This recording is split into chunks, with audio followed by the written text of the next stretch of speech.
Howdy. Welcome back to Dion Talk. One of the biggest things that is all over the news now is, are we in a recession or a depression? And something I like to quote Michael Zuber from One Rental at a Time at is, a recession is when your neighbor gets laid off, and a depression is when you get laid off. So with these concerns, what I'd like to do is bring on my two friends, Michael Zuber from One Rental at a Time and Matt, the Lumberjack Landlord, two successful investors who have reached financial independence and made work optional, but they weren't always there. And a lot of us live in this fear of, what if my job goes away? Unemployment only lasts so long. It's my source of income. I stopped contributing to retirement. All of my retirement plans change. So to get where we are, we have had different ways of making money, which in our day were called side hustles. Now, what I want to talk about is income sources other than your W-2. So we're going to start with Matt, the Lumberjack Landlord, and let's look at the chronology of, from where you started to where you're at now.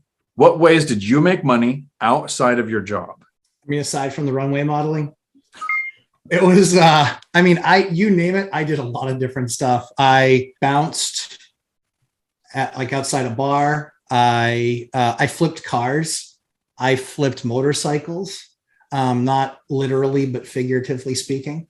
Man, flip product from Craigslist. Like I would use some for my properties and then sell the rest off.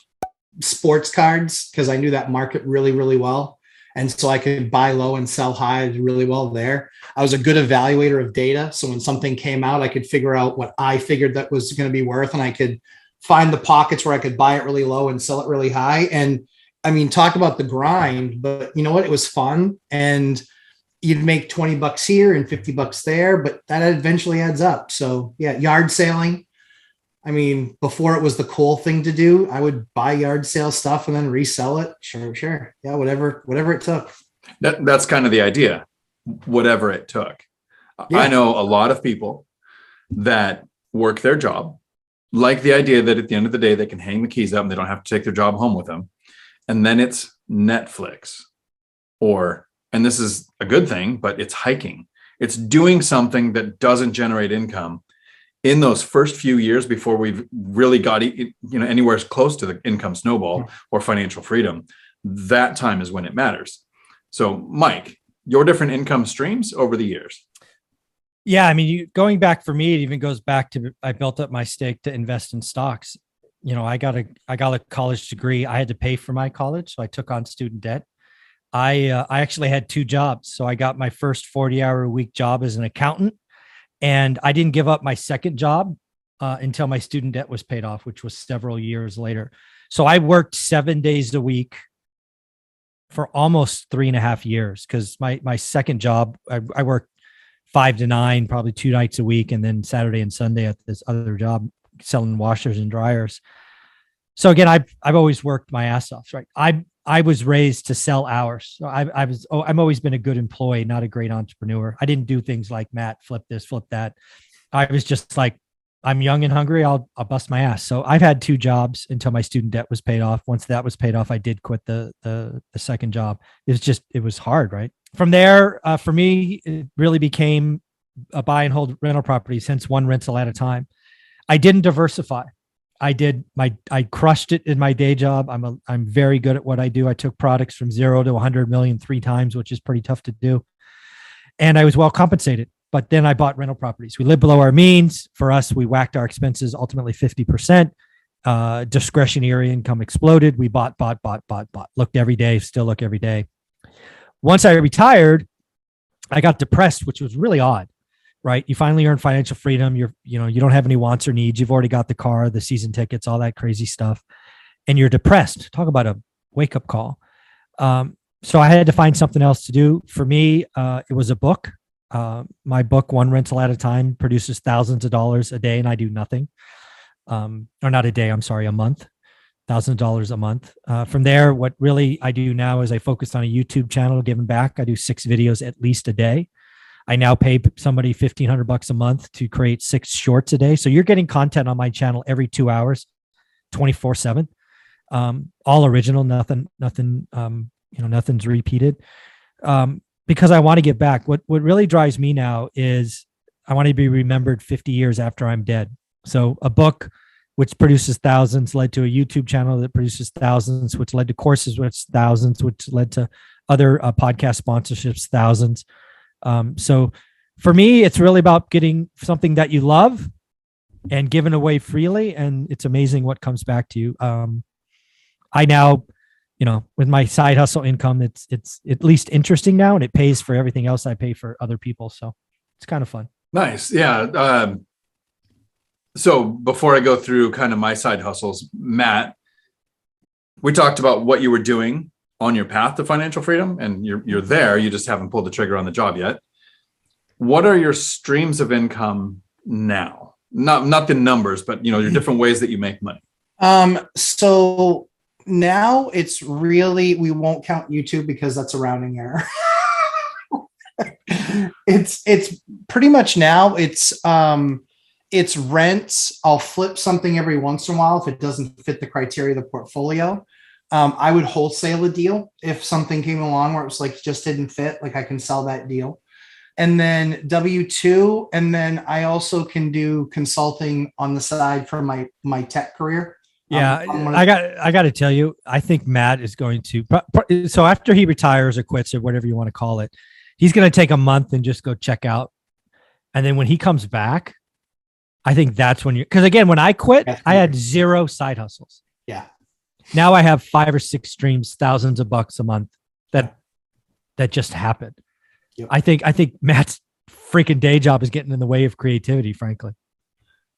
We won't tell my bosses that, but they know. I'll tell them. I have no problem. Yeah, they know. I mean, yeah, but that's exactly it. It's like taking the time. And that's one of the things that I look at now, which is I'll leave there. I'll get my exit, golden parachute. That's hopefully extra strong parachute material. And we'll leave that, and we'll then literally at that point, it gets ridiculous because that's 50 hours a week I get back. Even if I just take 20 of that and put it into something else and bolster the existing infrastructure, it's just, it's game changing. I mean, I expect for the rest of my life, I'll never be this poor. That's a statement and a half right there. That's actually something that I find fascinating about investing in real estate. Keep a spreadsheet of when you can appreciation, principal pay down, and just watch that gap between what you owe, what you have. A lot of people talk about the 7 sources of income that a millionaire has. And I think with one rental at a time strategy, if your rentals aren't all in one building, all in one area, drawing tenants from one source, each one of those is a source of income. So it's a form of diversification. Agreed. Here are the side hustles that I started with to reach financial freedom. I thought I'd work towards a pension. And if you put enough years into a company, you'll have a pension eventually that should last the rest of your life. We're finding out now that municipalities can file bankruptcy and your pension amount that you're receiving can shrink. Mm-hmm. You can get laid off just before you're qualified to take a pension. Oh. And then some pensions from municipalities say, if you work here 5 years, you get 10%, and then it goes up 2% every year that you work after that. But you can't retire until a certain age. Mm. So it doesn't help you even working towards that pension to retire early. So the 3 of us kind of come from the generation where our parents worked for companies that had pensions or their parents did. So we thought longevity at a company was a way to make money. And what we're finding out now from the millennials is that the people who change jobs every couple of years, 2 to 5 years, or change tracks in their company at least, are more likely to make more money. Yes. So longevity at one company might not be the way to go now. Overtime is a factor. I'm sure that was a part of you guys. You said you work 7 days a week. A lot of that was probably working for the same company, but doing more hours. I didn't get overtime. I was a commissioned salesperson on the weekends and evenings and an accountant salary job. So no overtime. but you worked two jobs. It wasn't, here's my 40 hours. Now it's Netflix and chill. Oh, jeez. No, it was, no, come on. It was like, oh crap, today's Tuesday. I'm putting in a 19-hour day. Exactly. It was Tuesday, Thursday, Saturday, Sunday. Yeah, totally get it. The worst. So for me, one of my incomes was as a truck driver, which is federally mandated to only work so many hours, 70 hours in a week. So over that, I would need a side hustle. And for me, for many years, that was playing online games and selling things on eBay. I still think that's awesome. Awesome. I didn't even know that was the thing. How crazy is that? It kept me at home with the kids. I could play with the kids and they would be online playing with me. And so it was a family thing where we generated money. if you've worked in a field where there are sometimes lawsuits, which in the United States is pretty much all fields, you can develop a side hustle by becoming an expert witness. You can provide testimony in anything that you've worked in. So you guys can provide it in a sales commission job. If there's a suit between the person and the company, you can provide it in IT positions and probably cybersecurity or whatever that you've sold. I worked in military, law enforcement, truck driving. So I've been an expert witness, providing testimony in several different cases. There's an institute called the Expert Institute that you can get on their list, and attorneys can reach out to you, and you get a retainer of $1,000 to $2,000, and then you get to charge $150 an hour if you're ever deposed. It's a pretty good side hustle. I started doing that in around 2010, and I've averaged 15 to 20,000 a year off of that. Wow. Just doing it once in a while. It's like a very small side hustle. 20 grand is a very small side hustle. It's maybe 10 hours a year. I mean, really, you provide a couple of emails that explain your position, and then you have a phone call with the attorney in case you need to make any adjustments. You don't put it in writing. And once they have it, I've only been deposed in 2 cases, and I've probably been a witness for 50 or 60. Awesome. So the odds of it going longer, it's usually just kind of very easy money, but you have to be an expert in your industry. Okay. So you have a resume for where you've worked. You have a curriculum vitae for what you can testify on. Very, very, very easy to grow that as a side hustle. Wow. Then there's affiliate marketing. I started this on social media on Facebook several years before I even started a YouTube channel, where you can go on Facebook and you can talk about things like this rental lock that I put in my rentals, or, hey, post edit guy, this lock, thank you. Like this lock here that I put in my rental properties. So here's how Amazon works. If somebody clicks on this link, which is in the comments below, I will pin a comment. If you want to put this type of lock, I use these coded locks because tenants in my Class C properties like not having keys.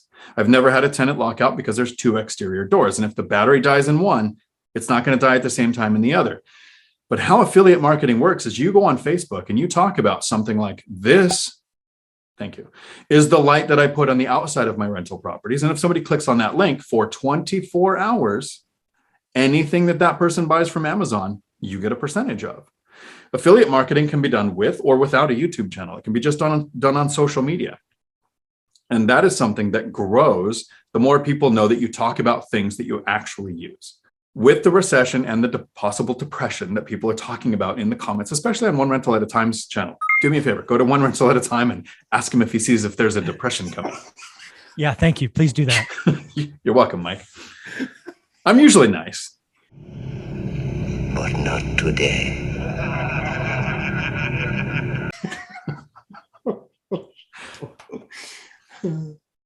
Well, thanks for that. This is 3. Well, I know you guys are better than so 3 multimillionaires talking about their side hustles that got them to that status, and that while they're there, we're still growing side hustles.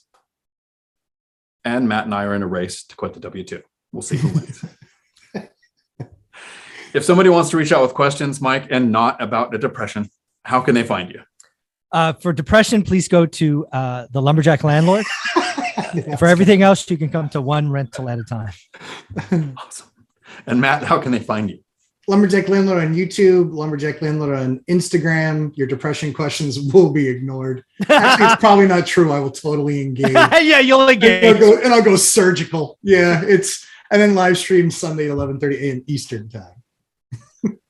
Until my next video, thanks for coming to my Dion Talk. We're sorry, the number you have dialed is not in service at this time.